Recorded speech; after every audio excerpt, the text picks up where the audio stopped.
Good morning, everyone. Well, if the Mayans are correct and the world ends in December 2012, this may be the last time we're all together here at the Cleantech Investor Summit. And the off chance the Mayans turn out not to be the prognosticators they think they are, well, we actually may need to figure out how to solve the world's energy problems after all. Let me start by seeing who's been to the summit here before. If you can just raise your hand. Great. And how about the new folks? Who? Terrific. Well, first of all, for the new people at this event, let me welcome you to the returning summit attendees. It's great to have you back. Welcome to all of you. One of the joys of being the chairman of this event is really getting to catch up with so many of you. For those I don't know, please introduce yourselves during the event. I know you're going to enjoy the speakers and the panelists, but please take advantage of the opportunity to meet the other attendees, particularly those who've supported the summit and the industry since its beginning. As many of you have heard me say in the past, the clean tech industry has really developed and evolved into a community, and this is the clean tech community. This is really a who's who of the sector. We not only have a terrific lineup of speakers and panelists, we also have some of the leading venture capitalists, entrepreneurs, limited partners, investment bankers, and really thought leaders in the entire industry. For 8 years, what we've done here is gather our community in the process. We've forged relationships. We facilitated a number of financings, business development, take advantage of connecting with all the thought leaders here from every corner of the industry. After all, we know that solving the key energy challenges are going to require working together and the collective efforts of us all. I want to kick off by thanking so many of you who made the event possible. First and foremost, I want to thank Ron Pernick, co-producer of this event. His Clean Edge team has worked tirelessly to build this conference and the entire clean tech sector dating back to 2001 with his pioneering work and focus. Ron's work's found great success with his critically acclaimed book that we all know, The Clean Tech Revolution. It's really become one of the seminal books in the clean tech industry. I also want to thank Craig Simek, wherever you are. Thank you, Craig. He's other co-producer. He and his IBF team have done a great job organizing the event. In my opinion, is really best in class in this industry. We rely on Craig and your team to handle all the details as professionally, as effectively as you do. Both of these guys, true friends, true partners. It's been my privilege to work with both of you. I also want to thank our esteemed advisory board, another set of friends and colleagues alike. Our advisory board, Dan Arvizu, Raj Atlaru, Scott Jacobs, Bill Kingsley, Susan McCormick, Matt Maloney, Dan Riker, Eric Strasser, Gary Volan, Michael Horowitz, Tim Woodward, and Mitch Zuckley. And most importantly, I want to thank our sponsors, without whose support we couldn't put this event on. I'd like the representatives from each of these firms. When I call out your firm's name, if you're part of that firm, can you stand and remain standing? Our premier sponsors, Autodesk, Baird, Morrison & Foerster, Oric, Silicon Valley Bank. Our major sponsors, Deloitte, Grant Thornton, PwC, Wells Fargo Insurance. Our supporting sponsors, DLA Piper, Ernst & Young, Goldman Sachs, Hobbs & Town, KeyBank, Mintz Levin, Morgan Stanley, Sherwood, Schlumberger, Synchrony, and Earth Communications. And our economic development sponsors, Battelle, Coachella Valley Economic Partnership, UK Trade and Investment, Newworks, as well as our strategic partners, ACOR, CVCA, NREL, NVCA Technology Ventures Corporation. Thanks to our media sponsors. Thanks to Tesla for bringing its Model S to the event. Please don't drive off with it, but I do encourage you all to check it out in between panels. And a real special thanks to Autodesk for sponsoring the Autodesk Innovation Showcase. It includes exhibits from about a dozen early stage technologies, and check those exhibits out as well. In the last few years, many of you have heard my talks highlight the fundamental drivers of clean tech, how clean tech's moved from being only about 1% of all venture dollars to becoming the third leg of the VC stool right alongside IT and life sciences, how there's green in being green, and how the 5 pillars of the clean tech industry provide a solid foundation for our continued growth. But we know no renaissance happens overnight, and none is without its challenges. 2011 was a year of dramatic events worldwide. Many of these events impacted our space and have created the speed bumps we all know for clean tech companies and for the global alternative energy environment. But I'm confident these speed bumps are going to be noise in the inevitable path toward clean energy solutions and energy adoption worldwide. This is the 8th year I've hosted the Clean Tech Summit, and most of you know there's no one more bullish on clean tech than I. Clean tech is here to stay. It is poised for explosive growth, but no discussion today of the clean tech revolution would be complete without some focus on the pivotal events that have dominated the headlines since we were all together last year in Palm Springs. 2011, we witnessed the Arab Spring, protests against European austerity, and the Occupy Wall Street standoff that have sparked similar movements around the world. We were on pins and needles as Congress nearly caused debt on the U.S. debt, and as European leaders waffled in response to the mounting sovereign debt crisis, sending stock markets swinging. We tracked China as it weathered a deflating housing bubble and responded to a devastating high-speed rail crash.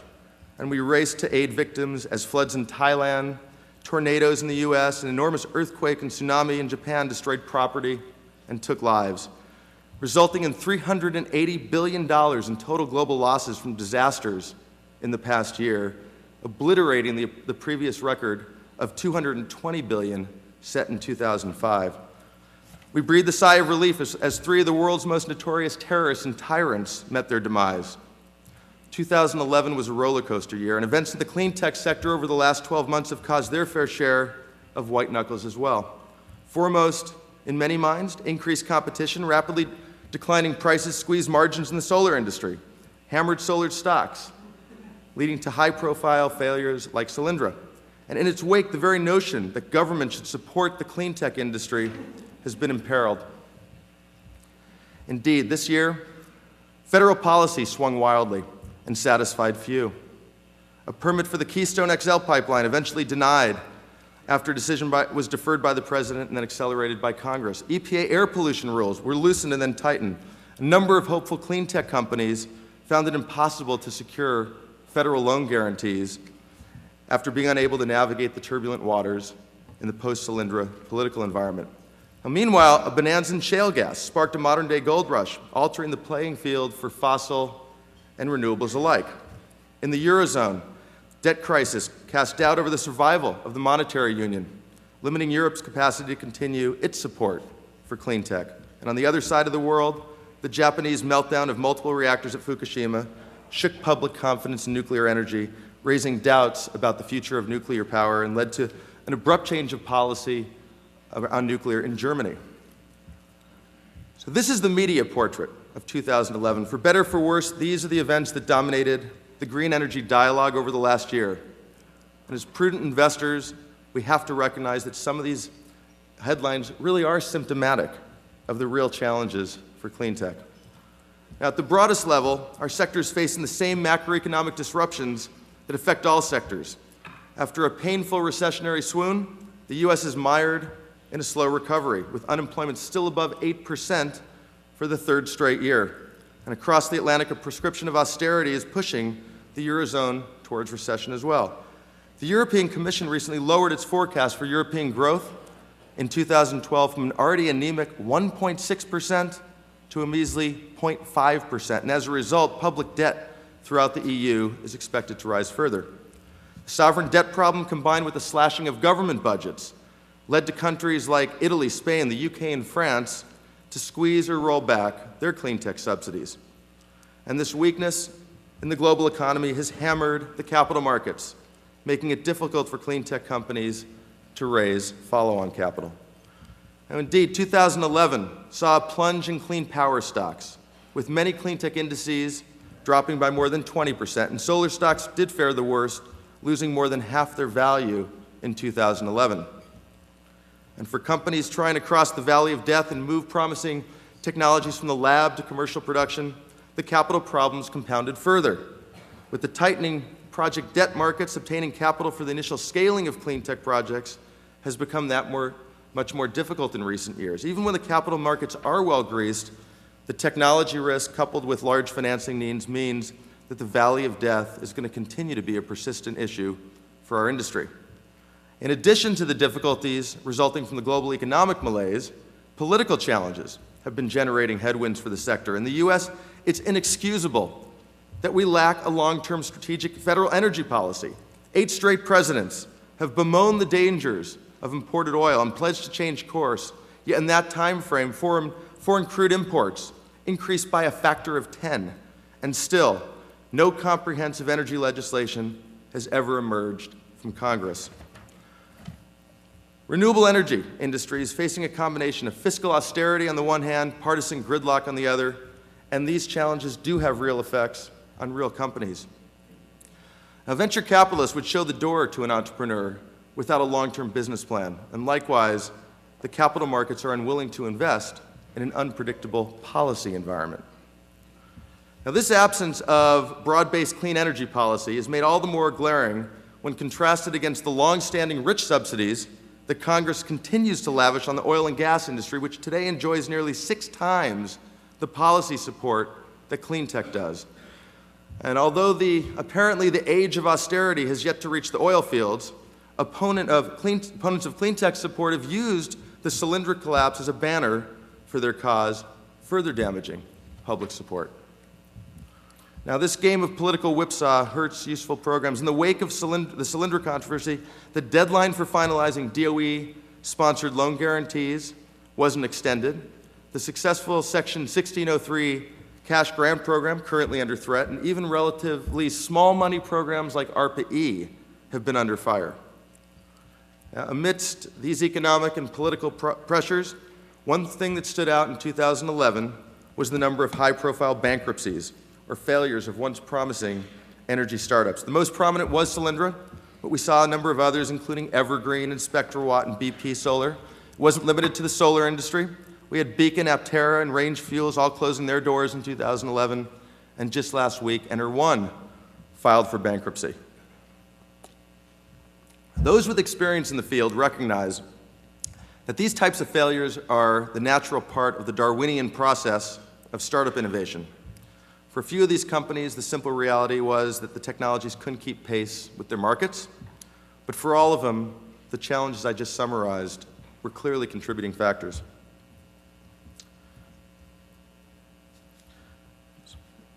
Excuse me.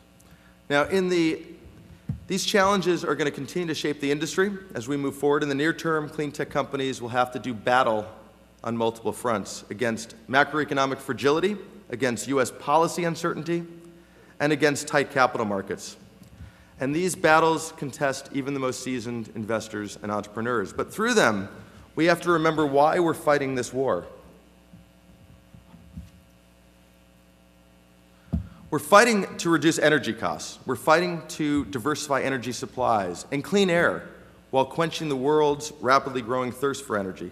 We're fighting to provide energy for the 1.3 billion people who currently lack access to electricity, and to the new factories and industries that will provide billions more with jobs. We're fighting to ensure that the next generation, our children and our grandchildren, can maintain their way of life through cheap, clean, and secure sources of power. And we're fighting to do all this without destroying our environment, destabilizing the global order, or undermining our ability to provide food and clean water that supports all of this growth. In this context, the headwinds of the last year are clearly the challenges of the day, not the decade, the challenges of the moment and not the millennium. We in clean tech are fighting to power the 21st century. Now, this great challenge represents for all of us this once-in-a-generation opportunity.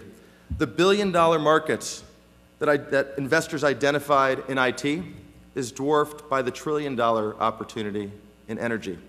Indeed, global demand tops 500 quadrillion BTUs every single year. Now, let's put the enormity of this into some perspective. In the US alone, consumers spend more on energy every single year than they do on wireless e-commerce and med devices combined. Further, the energy market and the clean tech sector in particular are on the cusp of explosive growth.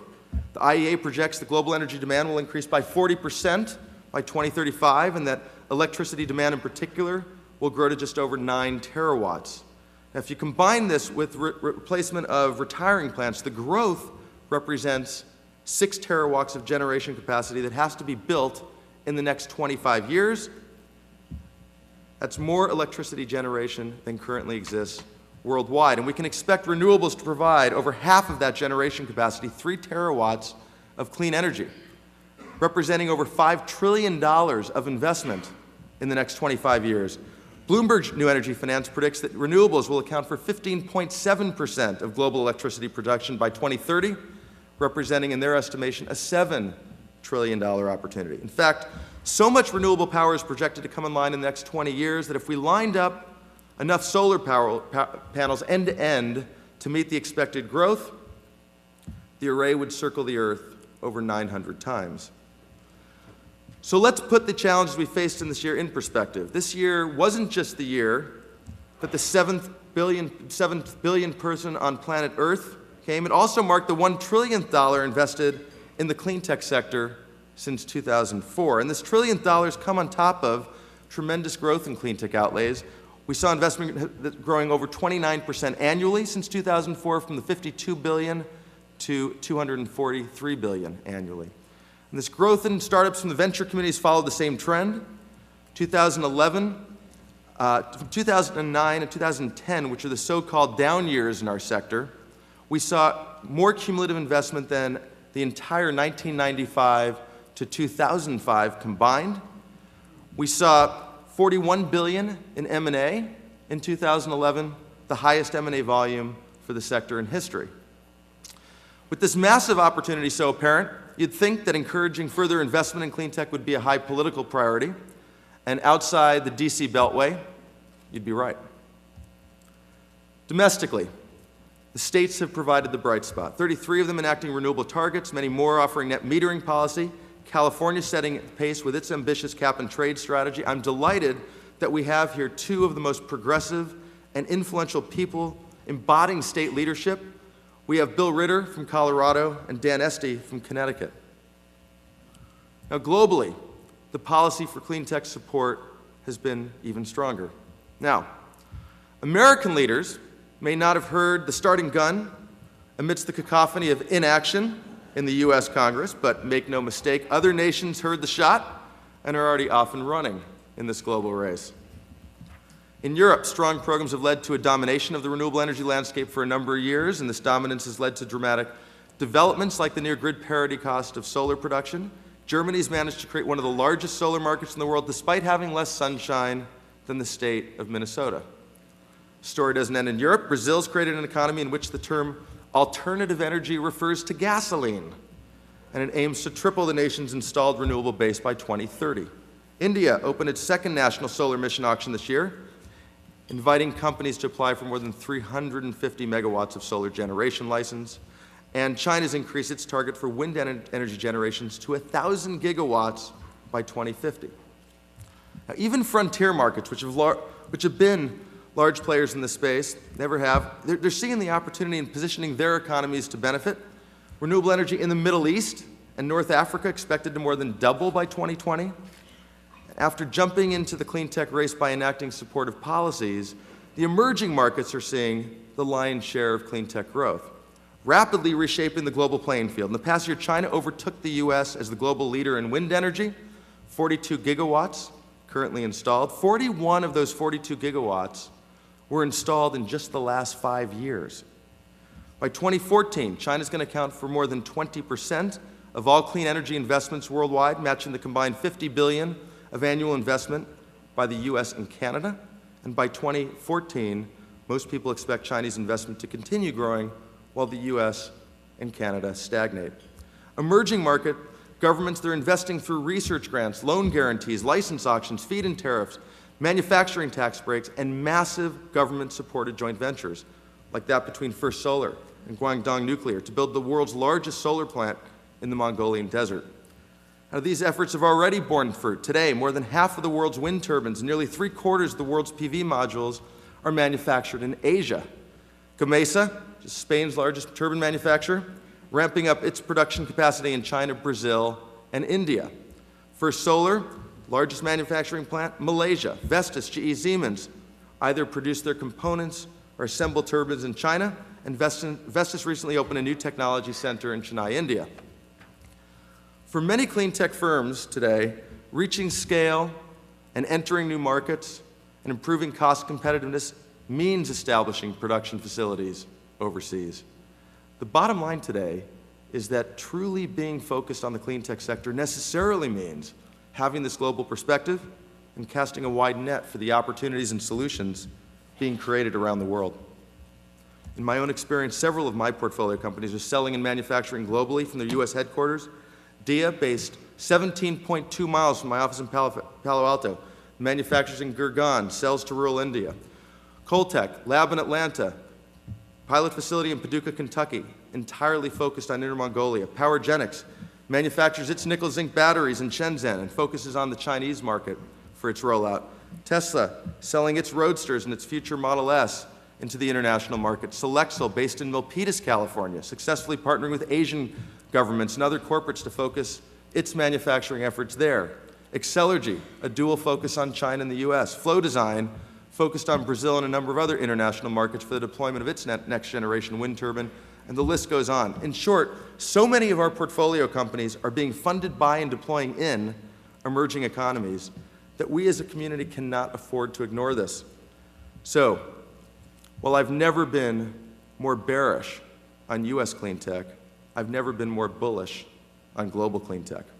It's a renaissance time for our industry, and it's global. The oft-discussed headlines of 2011 failed to recognize this equally important story. Major corporations now recognize the opportunity that clean tech represents. In the past, you've heard me say clean tech investment was a low priority. It was corporate responsibility at best, it was greenwashing at worst. Today, corporate leaders are now turning to the clean tech sector for innovation for their own businesses like never before. They recognize that doing so is not only green for the environment, but does green the bottom line. A recent corporate investment in clean tech has mostly occurred in our sector in three distinct ways. The first, corporate investors are now financing large-scale energy projects. Due to the price declines in renewable energy, the enormous projects now make sense as a stable and strong cash flow generator. MidAmerican recently invested $3 billion in massive solar farms in Arizona and California. Google invested $1 billion in clean energy, including an ambitious plan to unlock the offshore wind on the eastern seaboard. Bank of America Merrill Lynch providing $350 million to finance Solar City's plan for military housing. Second, companies are partnering with clean tech startups on innovation. Now, many are driven by the necessity of the volatile commodity prices and resource scarcity we're seeing. We saw Coca-Cola recently enter into multi-million-dollar agreements with three prominent clean tech firms, Virent, Gevo, and Avantium, to find plant-based alternatives to non-renewable plastic bottles. Dow partnered with Solazyme to purchase nearly 100 million gallons of algae oil that can be used as insulating fluid. DuPont recently announcing an investment in NextStep, a young biotech firm producing biomass feedstocks. Waste Management investing $175 million in Fulcrum Bio. These are just a few examples of the countless ones that we've seen in the space this last year. Now, third, corporates are acquiring innovative startups. Since 2008, major tech companies including Cisco, GE, and Honeywell have acquired more than 50 smart grid startups. And notably, energy leaders like Total and SunPower have partnered to drive solar development. We're pleased to have Tom Werner, the CEO of SunPower, and Denis Journeau from Total here to discuss this prominent example of clean tech M&A from 2011. Now, you know one of the primary goals of the Clean Tech Investor Summit has always been to bring together our emerging technology community with the large traditional corporates. We've seen this as really a critical component of development for the industry, and we want to cultivate these kinds of partnerships to help build the bridge between the market strength of large companies and the innovative dynamism of young startups. Now, one of the hallmarks of the summit is we've always brought the leading corporates, historically, GE, BP, Chevron, Siemens, IBM, Cisco, Microsoft, DuPont, and the list goes on, actively contributing to this conference and affirming their commitment to the future of clean tech. Now, it's this growth, fueled in part by the interest in startups from both corporate and equity investors, that speaks to the promising state of our clean tech industry and the prospects for future innovation, which is the essence of our sector. Historically, there's been a legacy of inattention to research and development in the energy sector, especially if we compare it to other industries. In the U.S., the energy industry spending on R&D amounts to only 0.3% of sales, compared to 11% in the software industry. and a whopping 14% in pharmaceuticals. Now, this type of investment in innovation matters. 100 years ago, we communicated by telegraph. Today, satellites, smartphones, and the internet. 100 years ago, medicine, a scary mix of chance and quackery. Today, we've sequenced the human genome. Now, if the leaders in these fields were transported here today from 1900, they'd be astonished by the way we've radically transformed their industries. But if Thomas Edison woke up to see us today, he'd take one look at the power grid and conclude he'd just taken a quick nap. The dearth of innovation means that our work today can be that much more impactful because the energy sector is ripe for transformative breakthroughs. We've already witnessed how technology innovation can radically alter the energy landscape, and solar provides one of the best examples. Now, contrary from what we hear from the media, the story of solar is not Solyndra. The story is how, over the past few decades, innovations in solar PV have dramatically lowered costs from $25 a watt in 1980 to $1 a watt today. The story is how deployment has ballooned from 1.4 gigawatts to 64 gigawatts since 2011, largely as a result of innovation. Now, in short, the story, which the pundits have so egregiously botched, is how solar's been one of the industry's brightest successes to date. Now, the successes continue in so many other clean tech sectors as well. Lithium-ion battery costs, less than an eighth of what they were in 1990. Wind turbine costs dropped dramatically in the past few decades. Technological innovation is starting to challenge incumbents as a result of innovation. We're seeing clean technology becoming cost competitive with incumbent technologies in many corners of the world, and in some areas where conventional energy is more expensive than clean energy in places like Hawaii. Now, yet, the clean tech industry is still in the earliest stages of development. We know the clean tech moniker itself, as well as this conference and the work of most of us here in this room, barely existed a decade ago. And as we speak, researchers are hard at work to unlock the technological breakthroughs to power our industry forward. Breakthroughs in energy storage promise to set off the EV revolution, solve the challenge of renewable intermittency, breakthroughs in green building construction based on data currently flowing from first-generation designs, breakthroughs in energy efficiency, enabling us to save as much energy as we consume. Now, in this global transformation to make our energy supply better, cleaner, and cheaper than ever before, our role is to finance the future, to break us out of the quicksand of the antiquated infrastructure. And by driving the discovery and commercialization of disruptive technologies in energy, the community of people in this room can unlock innovation, upending the energy industry and debunking the current assumptions around the status quo. Of course, in order to have innovation, we know we need innovators. We need the best and the brightest who are ready and willing to explore the next frontiers of energy technology. I've always said the best way to predict the future is to see where we as a society are deploying human capital, which is the scarcest resource of all. The number of talented people dedicating their lives and attention to the clean tech sector is the greatest bellwether we have and is a fundamental factor in why we should be optimistic for our industry. We saw this year Warren Buffett making the $2 billion acquisition of the Topaz project in California, or we saw the developers of the iPod, arguably the most successful consumer electronics device over the past decade, transition into clean tech with their new venture Next. Now, looking back over the past several years, some of the biggest success stories have already come from this influx of talent. Scott Lang, 10 years building Perot Systems before becoming the founding CEO of Silver Spring in 2004 and leading that company to the vanguard of the smart grid movement. Shai Agassi, founding several successful companies, serving on SAP's executive board, decided he'd devote himself to making the world a better place by helping to usher in a new age of electrified transportation. And many of you remember Elon Musk from last year's summit, when he described his transition from an internet entrepreneur at PayPal to focusing on the future of electric vehicles at Tesla. In addition, waves of students are now heading into clean tech. Today, for the first time, universities are being ranked by their strength of their clean tech programs. And there's been explosive growth in the number of energy clubs and conferences on campus, as I'm sure many of you can attest to personally. Now, for further proof, we need to look no further than the four walls of this room. The summit's always attracted the leading innovators and visionaries, and over the next 2 days, we're going to get to hear from so many of you.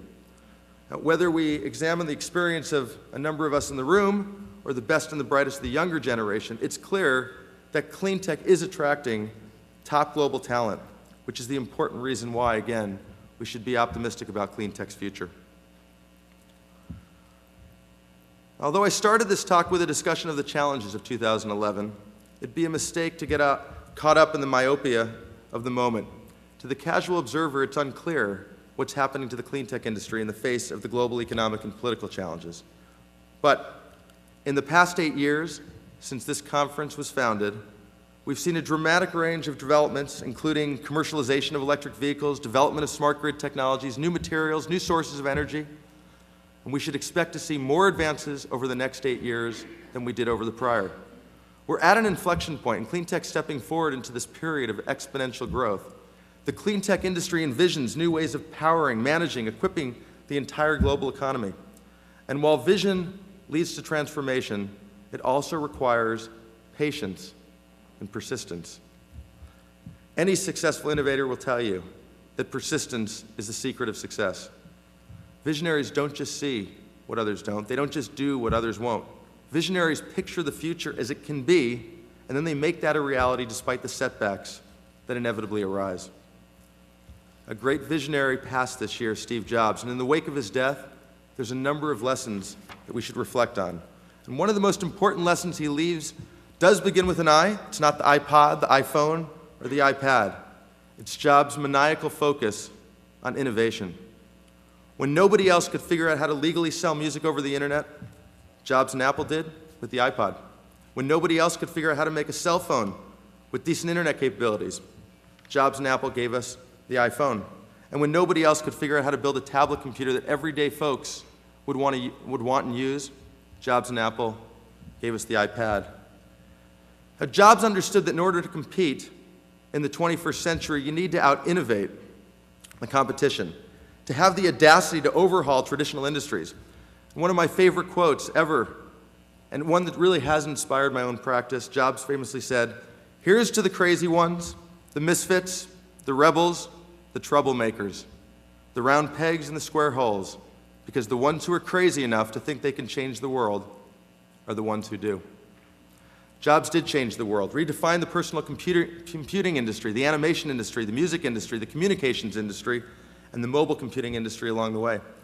And in the same way these industries were waiting to be revolutionized by a visionary like Jobs, the energy industry is ripe for a similar metamorphosis. This generation of clean tech entrepreneurs needs to focus on finding new innovations to leapfrog the fossil fuel infrastructure of our prior century. And as big as the computing and animation industry and music industries are, there's no bigger opportunity than tackling energy. Jobs also intimately understood a second important truth, that in order to succeed, you can't be afraid to fail. On the way to success, Jobs and Apple had the Lisa, the Newton, the Cube. When Jobs was fired from Apple in '85, many wrote him off, but in fact it was his time at Next and Pixar that laid the groundwork for Apple's surge into new technologies. When Jobs returned, he brought that fresh approach.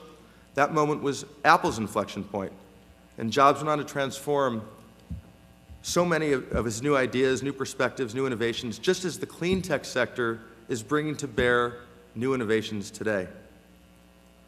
Now, what our sector needs more than anything else are investors and entrepreneurs who have the Steve Jobs mindset, whose thinking transcends the linear and the logical, who can invent the disruptive concepts that give people the same goosebumps they felt when they first held that iPhone.